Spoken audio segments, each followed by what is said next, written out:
Guys, welcome to Smart Commerce classes. My name is Anshul Mittal, and in today's video I'll be covering the second part of exam kit solution of consolidated financial position and profit and loss account.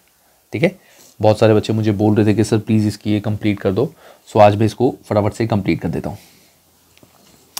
तो question number 372. So 372 is entity A acquired 6. पहले हमें question में निकालना क्या है. What was the fair value of consideration paid by entity A to gain control in entity B. ठीक है, ए ने बी में गेन करने के लिए क्या फुल कंसिडरेशन दी है. तो यहां लिखा हुआ है entity A acquired. Just give me 1 second guys.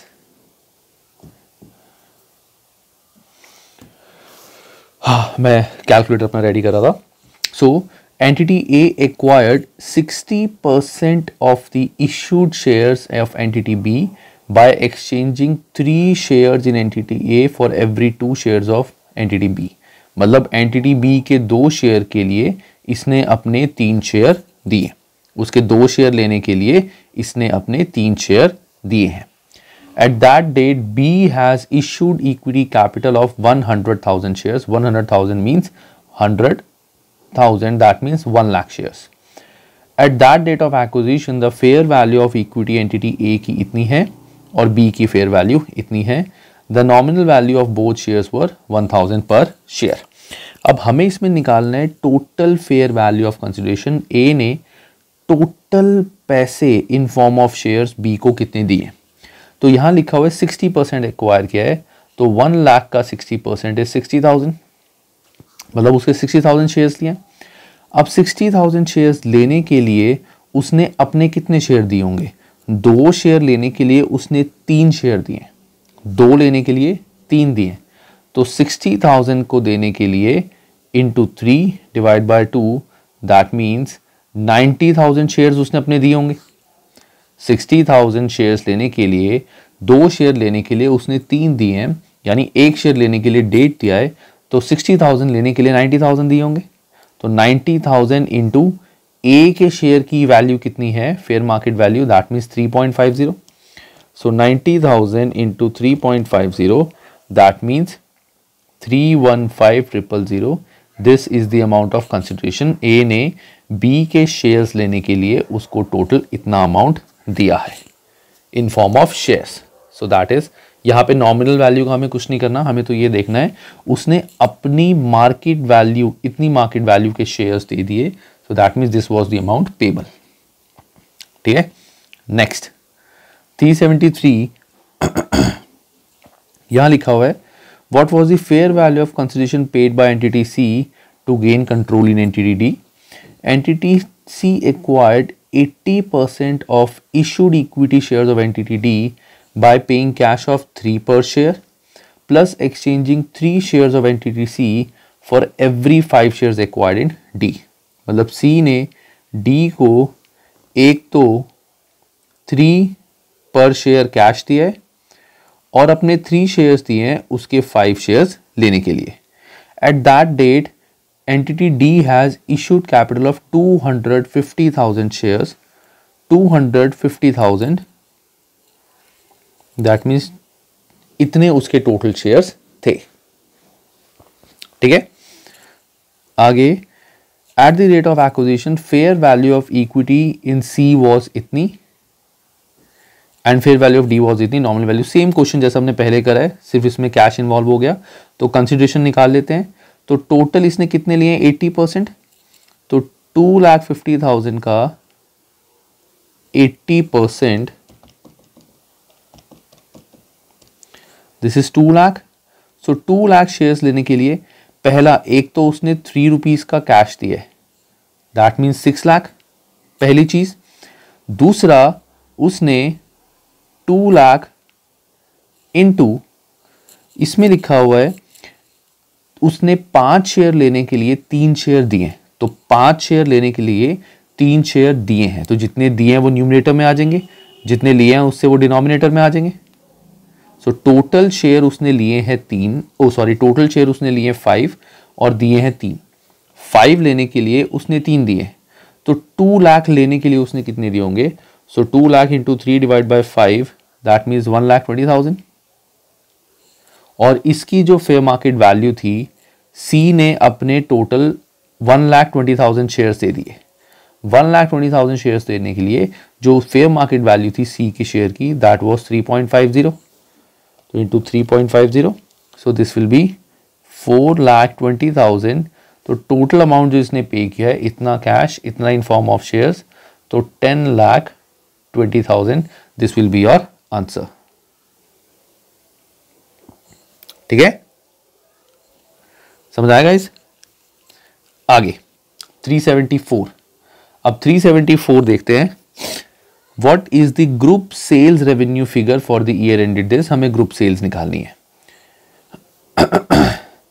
Entity X acquired 60% of the equity shares of entity Z on 1 October 2003। इस डेट को उसने टोटल 60% शेयर्स लिए। During the year ended this X and Z has sales of, अब year ended कब हो रहा है?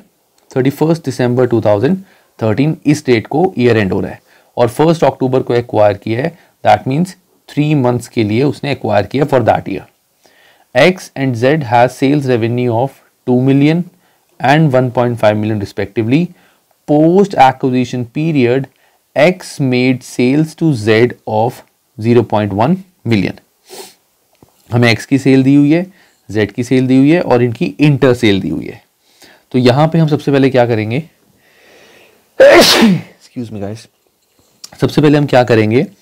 X की पूरी सेल्स 2 million प्लस Y की सेल्स कितनी थी हमारी? 1.5 million पूरे साल की। इसने एक्वायर किया 1 अक्टूबर को, सो दैट मीन्स 1.5 इंटू, इसमें सिर्फ 3 मंथ्स की सेल ही हमारी इसमें इंक्लूड होंगी क्योंकि मिड ईयर एक्विजिशन है और मिड ईयर एक्विजिशन में सारी की सारी ग्रुप सेल्स में तो आएगी नहीं, एक्विजिशन के बाद वाली सेल्स आएंगी। एक्वायर किया इसने 1 अक्टूबर को, तो अक्टूबर से लेके दिसंबर 3 मंथ्स की हमारी यहाँ पे इसकी सेल, इसमें से हम माइनस कर देंगे जो भी हमारी ग्रुप सेल होती है। ग्रुप सेल इज 0.1 मिलियन, तो ये हो जाएगा 2 plus 1.5 into 3 divide by 12, this is 0.375। 2 plus 0.375 minus 0.1, तो 2.275, सो 2.275, सो हमारा आ गया 2.275 million. So 2.275 million, A is your answer. बहुत ही सिंपल क्वेश्चंस हैं, कुछ नहीं है इसमें। नेक्स्ट 375। अब 375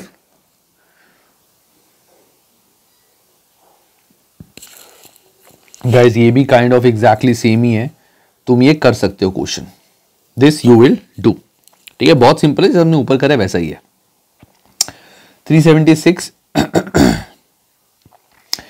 एंटिटी एफ, पहले क्वेश्चन, हमें group cost of sales figure निकालनी है इस डेट की। अब यहां पे कॉस्ट ऑफ सेल्स निकालनी है।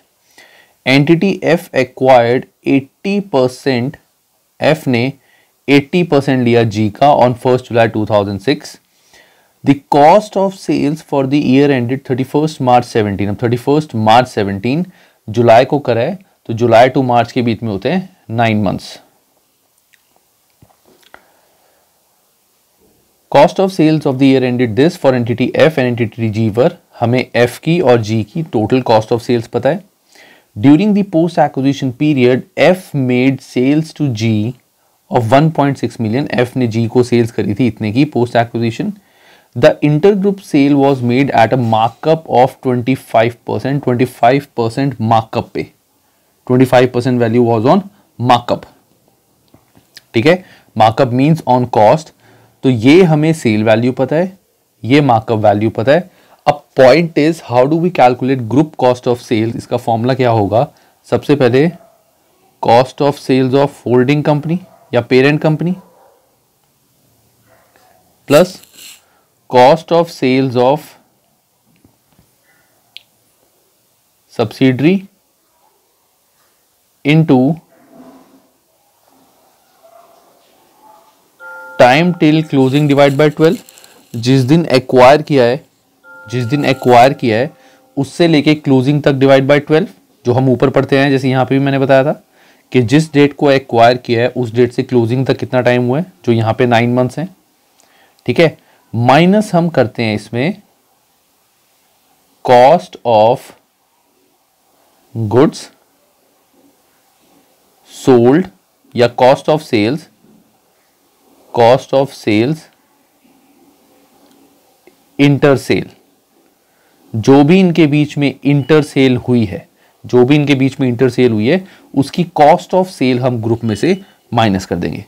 तो cost of sale of parent was 10 million plus cost of sale of subsidiary was 4 million into time till closing divide by 12 minus cost of sale of interstate sale, inter sale जो आपस में cell हुई है। अब important point, ये 1.6 million is the sale price और हमें दिया हुआ है जो प्रॉफिट था that was 25% on cost, 25% on cost. So let cost be x, so x plus 25 upon 100 x is equal to 1.6 million. X जो कॉस्ट थी plus 25% of x is equal to 1.6 million. So 125x is equal to 1.6 million. So x is equal to 1.6 into 100 divided by 125. 1.6 into 100 divided by 125. This is 1.28. ठीक है, so 1.28 is the cost. Sorry guys, मैं यहाँ पे formula थोड़ा सा गलत लिखवा गया, मैं इसको दोबारा कराता हूँ, मेरे को एकदम से माइंड में क्लिक किया, मैंने अभी देखा इसको गाइज, जस्ट 1 सेकेंड। यहाँ पे ये तो यहीं तक था, इसमें हम लेस करते थे सीधा सेल्स और ऐड करते थे प्रॉफिट ऑन अनसोल्ड स्टॉक, सो इसमें हम सेल्स लेस कर देते थे और ऐड करते थे प्रॉफिट ऑन अनसोल्ड स्टॉक। अब प्रॉफिट ऑन अनसोल्ड स्टॉक हम कैसे निकालेंगे, अभी जो मैंने तुम्हें पीछे करके दिखाया था सारा, ठीक है, उससे मेरी कॉस्ट ऑफ सेल्स कितनी आ गई थी, 1.28 is my cost of sales और सेल्स वॉज 1.60। सो प्रॉफिट जो मेरा आया था, so that will be 0.32, 0.32 is my profit. अब इस प्रॉफिट में 1/4 यहां लिखा हुआ है, 1 quarter means 1/4 of the goods अभी भी इन्वेंट्री में है, तो इसका 1/4, so this divide by 8 means 0.32 divide by 4 is 0.08। सो यहां पे कॉस्ट ऑफ पेरेंट की हमारी आ जाएगी 10 million plus 4 into 9 divide by 12 minus कर देंगे पूरी सेल प्लस कर देंगे profit on unrealised stock. So profit ये टोटल पे था, अनरियलाइज पे हो जाएगा 0.08, तो टोटल प्रॉफिट इंटू जो भी हमारे पास स्टॉक में बचा हुआ है 0.08। सो 10, पहले मैं 4 into 9 divide by 12 plus 10 minus 1.6 plus 0.08, this is 11.480, this is my answer. So C will be the answer. ठीक है, आगे करते हैं। What was the group cost of sales figure for the year ended this? अब यहाँ पे भी guys हमें ग्रुप कॉस्ट ऑफ सेल्स निकालनी है, ये बिल्कुल जैसे हमने क्वेश्चन ऊपर करा है बिल्कुल उसका सेम है, तो ये तुम कर लेना, बिल्कुल सेम क्वेश्चन है गाइस, जैसा ऊपर करा था बिल्कुल सेम फॉर्मूला, सिर्फ वैल्यूज अलग है। Next part, next question is question number 378। इसमें हमें क्या निकालना है, based upon the available information what was the goodwill on acquisition of Tiger for the inclusion in Lion consolidated financial statements for the year ended this. हमें क्या निकालनी है, goodwill. सो goodwill का हमारा फॉर्मूला क्या होता था, जो हमारी बेसिकली थी इन्वेस्टमेंट्स यानी consideration paid plus NCI minus net asset on acquisition, यही होता था। तो पहले हम निकाल लेते हैं नेट एसेट ऑन एक्विजिशन। तो ऑन 1 जुलाई, या मैं तीनों चीजें लिख लेता हूं, consideration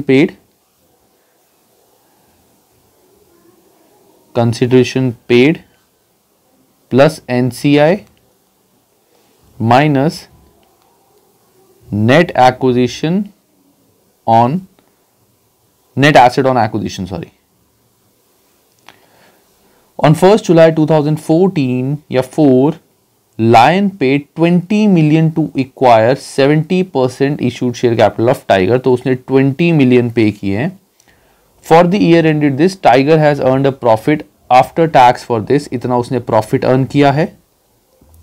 Tiger had retained earning of 10 million on 1st January 2014। अब देखो 1 जुलाई को उसने acquire किया है, हमें उसके पुराने ईयर एंडिंग यानी इसकी बिगनिंग की हमें पता है, रिटेन अर्निंग वॉज 10 मिलियन। ठीक है, आगे at the date of acquisition Tiger had issued capital of this, इतनी उसकी इश्यूड कैपिटल थी। Fair value of NCI was 6, तो हमें फेयर वैल्यू ऑफ NCI मिल गई।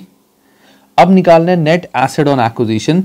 अब नेट एसेट निकालने का फॉर्मूला हमारा क्या होता है, तो यहां पे लिखा हुआ है इक्विटी कैपिटल 8 मिलियन, ठीक है, प्लस रिटेन्ड अर्निंग हमें ओपनिंग दी हुई है उसकी 10, रिटेन्ड अर्निंग हमें 1 जनवरी की दी हुई है 10 टाइगर की, प्लस जो ये 2 मिलियन उसने फॉर द ईयर एंडेड 31 दिसंबर 2004, इस डेट तक उसके प्रॉफिट्स कितने थे, 2 मिलियन। हमें निकालने profit till acquisition, that means 1 जुलाई। तो 1 जनवरी टू 1 जुलाई दैट मीन्स 6 मंथ्स, तो इसमें से 6 मंथ्स के प्रॉफिट ही हमारे आएंगे, क्योंकि देखो हमें क्या देखना है, एक्विजिशन के टाइम पे कितने प्रॉफिट थे। एक्विजिशन इसने यहां पे किया है, यहां तक के हमें प्रॉफिट्स पता है 10 मिलियन, और हमें यह बोला गया है इस पूरे साल के जो हमारे प्रॉफिट है दैट इज 2 मिलियन। तो यहां से यहां तक के प्रॉफिट कितने होंगे, एक तरह से 1 ही हो गया, हाफ है ना। तो 2 × 6 / 12 दैट इज 1। सो टोटल जो हमारा आ गया net asset that is 19। Total net asset कितना आ गया, 19। सो 19 मैं यहां से कर दूंगा माइनस, सो मेरी जो वैल्यू आएगी 26 - 19 7। तो this 7 will be your goodwill, 7 million will be your goodwill. ठीक है guys, 7 million will be your goodwill. Next 379 पोल, इसमें पहले क्वेश्चन देखते हैं गाइज। यहां पे भी हमें गुडविल निकालनी है। ये क्वेश्चन भी एग्जैक्टली सेम है जैसा हमने ऊपर करा है, बिल्कुल सेम क्वेश्चन है।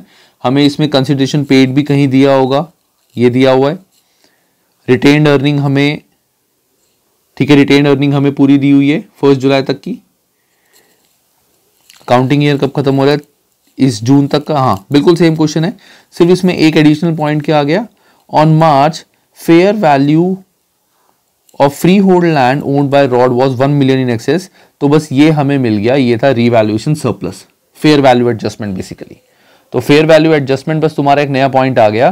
तो तुम जब इसमें नेट एसेट निकालोगे, नेट एसेट निकालते हुए इसमें तुम अपनी इक्विटी शेयर कैपिटल प्लस जो हमने ऐसे ऊपर करा था रिटेन्ड अर्निंग साल की बिगिनिंग में, और जो पूरे साल की करंट ईयर में हुई है उसको प्रोरेट करके, जैसे हमने यहाँ पे प्रोरेट करी थी, और उसके बाद उसमें बस 1 मिलियन ऐड कर दोगे, वो आ जाएगा तुम्हारा नेट एसेट, और यहां से तुम्हारा आंसर निकल जाएगा गुडविल का। एक्चुअली मेरे पास टाइम थोड़ा कम है, इसलिए मैं कोशिश कर रहा हूं कि जो सेम क्वेश्चंस है मैं उसको ना कराऊं, जो नया पॉइंट है वो तुम्हें मैं इसमें करा दूं। ठीक है, अब आता है क्वेश्चन नंबर 380, ये देखते हैं जल्दी से। यहां पे हमें गुडविल ऑफ एक्विजिशन निकालनी है for the year ended 31 December 2002 या 12। तो करते हैं इसको। Plank acquired 60% shares of Splinter on 1 January 2012। 1 जनवरी को उसने एक्वायर किया है। बुक्स यहीं पे क्लोज हो रही है तो अच्छी बात है, साल के बीच में मिड ईयर वाला कुछ पार्ट नहीं है। On that date Plank paid 3 cash पर share acquired and also issued 2 shares in exchange of each splinter share acquired। उसका एक शेयर एक्वायर करने के लिए इसने उसको 2 शेयर दिए थे। तो सबसे पहले हमें यहाँ पे क्या निकालना पड़ेगा, टोटल परचेज कंसिडरेशन, टोटल पैसे कितने उसको दिए थे, तो 60% उसने एक्वायर किए हैं। At that date Splinter had 10 million equity share, 10 million equity share, तो 10 मिलियन उसके इक्विटी शेयर थे, 60% एक्वायर किए, दैट मीन 6 मिलियन शेयर उसने लिए। अब 6 मिलियन शेयर के लिए उसने पैसे कितने दिए हैं, एक तो उसने $3 पर शेयर दिया है, तो 6 इंटू 3 18 मिलियन तो उसने कैश दिया है, प्लस उसने एक शेयर लेने के लिए 2 शेयर अपने दिए हैं, तो 6 मिलियन शेयर लेने के लिए उसने अपने 12 मिलियन शेयर दिए होंगे। और इसमें लिखा होगा इसकी मार्केट वैल्यू कितनी है, देखते हैं। The fair value of equity share of Planck ने अपने 12 मिलियन शेयर दिए हैं, उसकी वैल्यू है 4.50, सो 12 into 4.50 that means 54 million.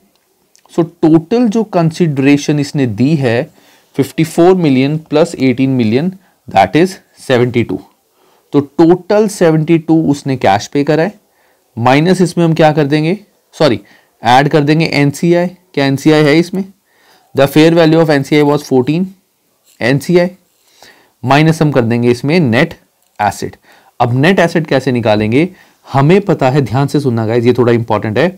Net asset निकालने के लिए नेट एसेट ऑन एक्विजिशन हमें चाहिए equity share capital 10 million shares of 1 each, that means 10 million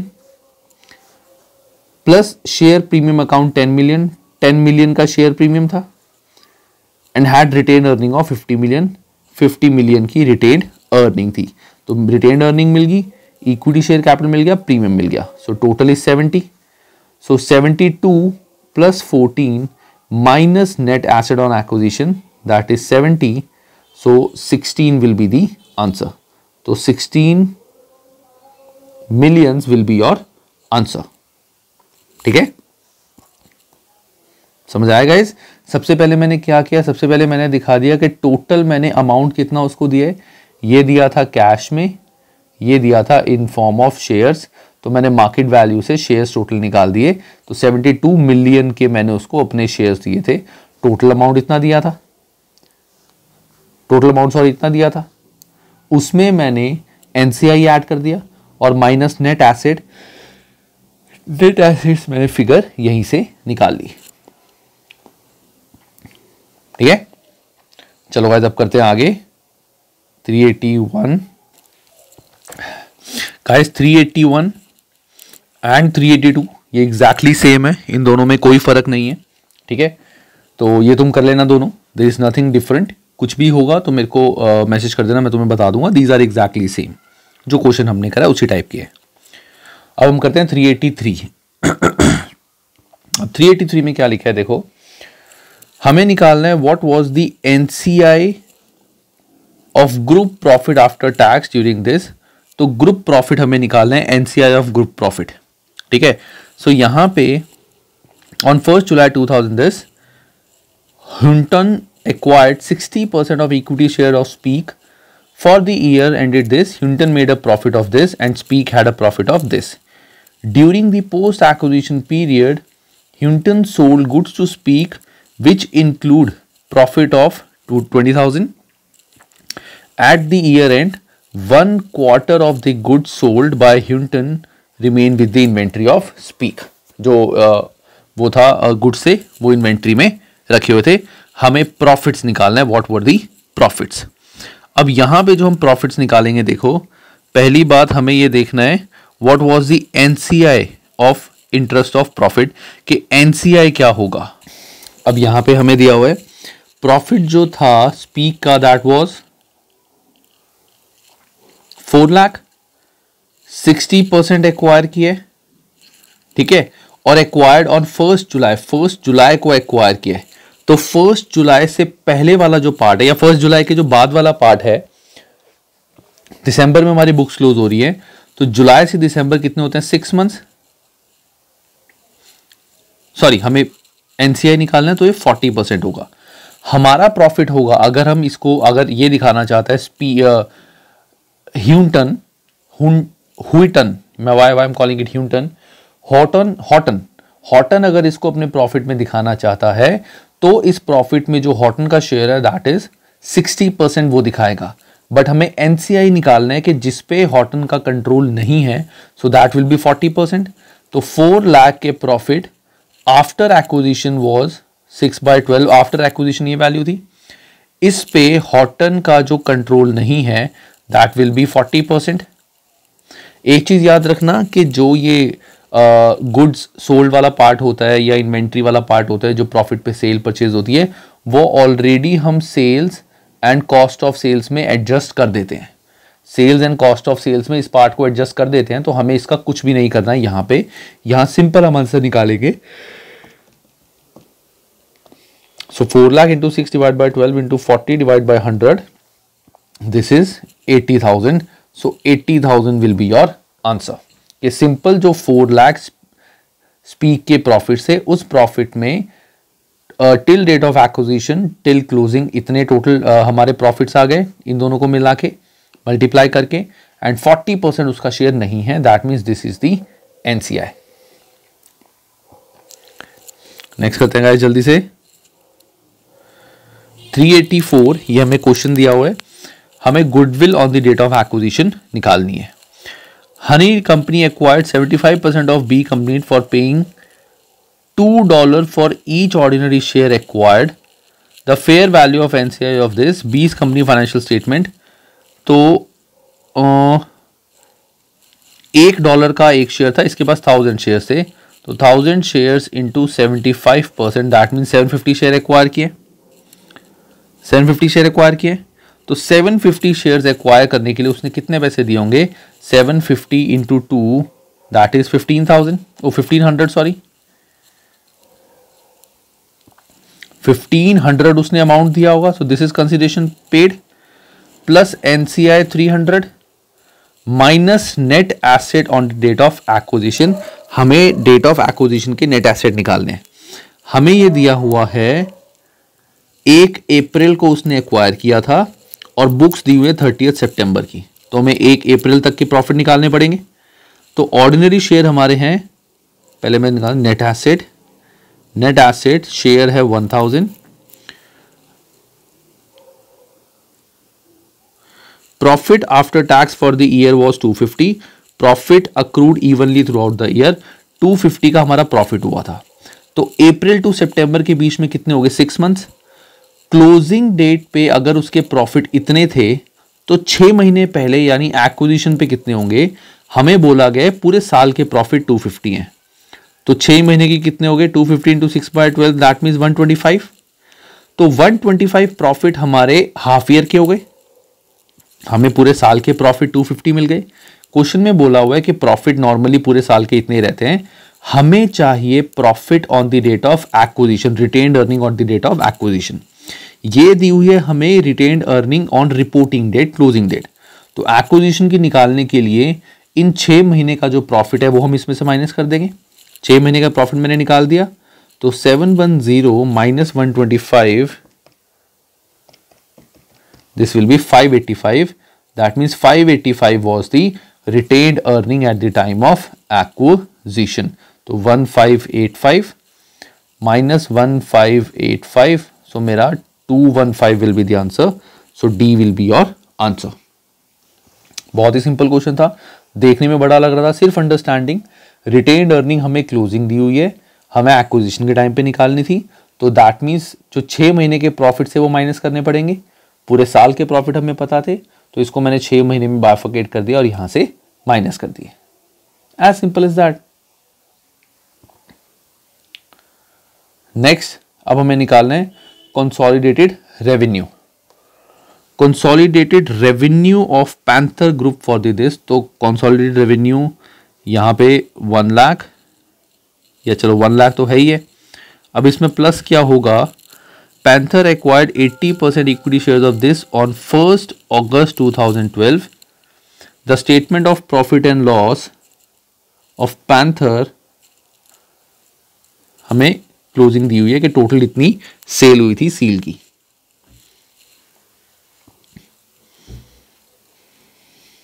अच्छा ठीक है, तो यहाँ पे हम अगस्त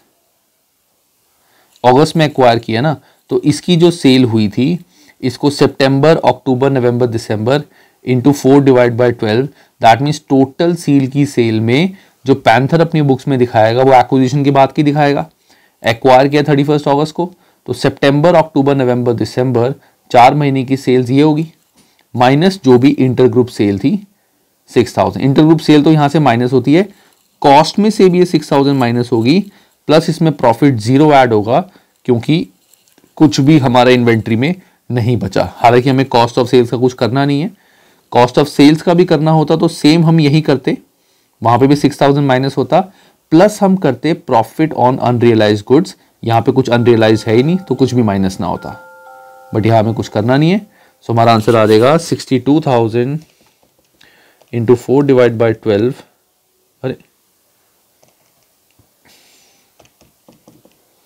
इंटू 4 डिवाइड बाई 12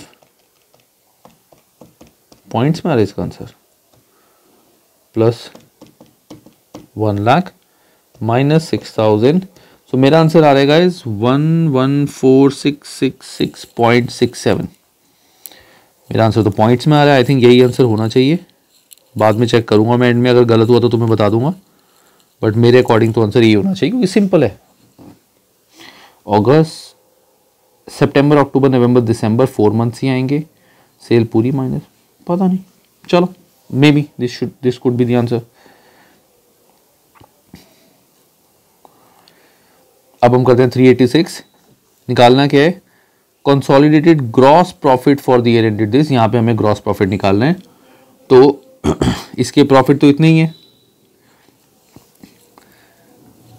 कब एक्वायर किए, 1 मार्च को, और बुक्स एंडिंग है 31 अगस्त, तो मार्च अप्रैल मई जून जुलाई अगस्त 6 मंथ्स।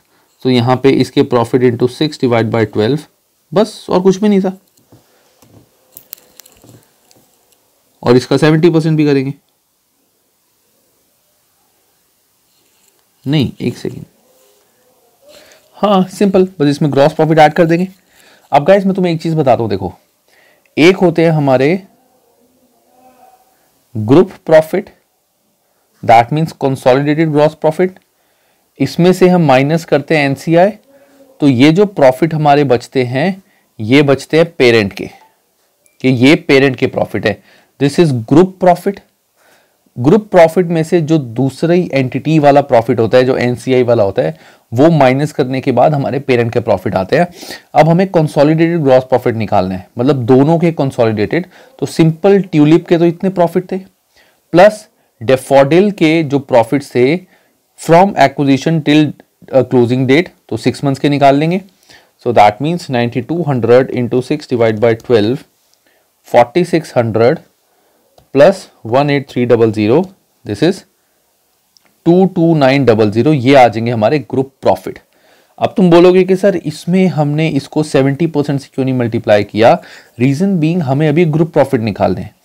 एनसीआई अगर हमें यहां पे निकालनी होती तो एनसीआई निकालने के लिए हम करते 9200 इंटू 6 डिवाइड बाई 12 इंटू 30% के, 30% एनसीआई थी, तब हमारे पेरेंट के प्रॉफिट आते। बेसिकली इस प्रॉफिट को बाइफर्केट करते, हमें अभी कंसोलिडेटेड ग्रुप प्रॉफिट निकालने, gross profit, that means combined, तो इसीलिए हम इसको बाइफर्केट नहीं करते। अब आता है 387, ये गुडविल वाला क्वेश्चन है गाइस, सिंपल क्वेश्चन है, हमने ऐसे ऊपर काफी सारे क्वेश्चंस कर लिए, इसको तुम पढ़ लेना, ठीक है। 388, which of the following investment in coffee would be equity accounted in the consolidated financial statement, कि किसको हम इक्विटी मानेंगे। इस क्वेश्चन में बेसिकली गाइस वो ये पूछता है कि हम अगर अपनी बैलेंस शीट में इन्वेस्टमेंट्स दिखाते हैं तो इन्वेस्टमेंट्स के अंदर क्या चीज आएगी, इसमें से इन्वेस्टमेंट्स के अंदर क्या चीज आएगी अगर हम अपनी कंसोलिडेटेड फाइनेंशियल स्टेटमेंट दिखाते हैं। तो पहली बात, ये वाला जो पार्ट है ये तो हमारा क्या कहते हैं एसोसिएट हो जाएगा, 50% तो एसोसिएट के अंदर आता है, तो इसको तो हम इन्वेस्टमेंट की जगह इसको भी हम एसोसिएट में दिखाएंगे। 18% इसको हम नॉर्मल दिखाएंगे कि हमने किसी और कंपनी में इन्वेस्टमेंट करी हुई है, क्योंकि हमारा उस पर कोई भी कंट्रोल नहीं है। ये तो हमारा सिंपल पेरेंट सब्सिडरी वाला आ जाएगा। तो जब हम होल्डिंग बनाएंगे, सॉरी कंसोलिडेटेड फाइनेंशियल स्टेटमेंट बनाएंगे, तो इसमें तो हम दोनों की बुक्स कंबाइन करनी पड़ेंगी। इन्वेस्टमेंट्स दिखाने के लिए तो हम सिर्फ 18 वाला ही कंसिडर करेंगे, दैट मीन्स बी, कि हमने उसमें पैसे इन्वेस्ट करे हुए हैं। इसकी बुक्स कंबाइन करने की जरूरत नहीं है। कंसोलिडेटेड में इसका कोई इफेक्ट नहीं आएगा क्योंकि 20% से कम है। This is a normal investment. So इस केस में the answer would be B. Last, state whether each of the following statement is true or false in relation to associates. Equity accounting will always be used when an investment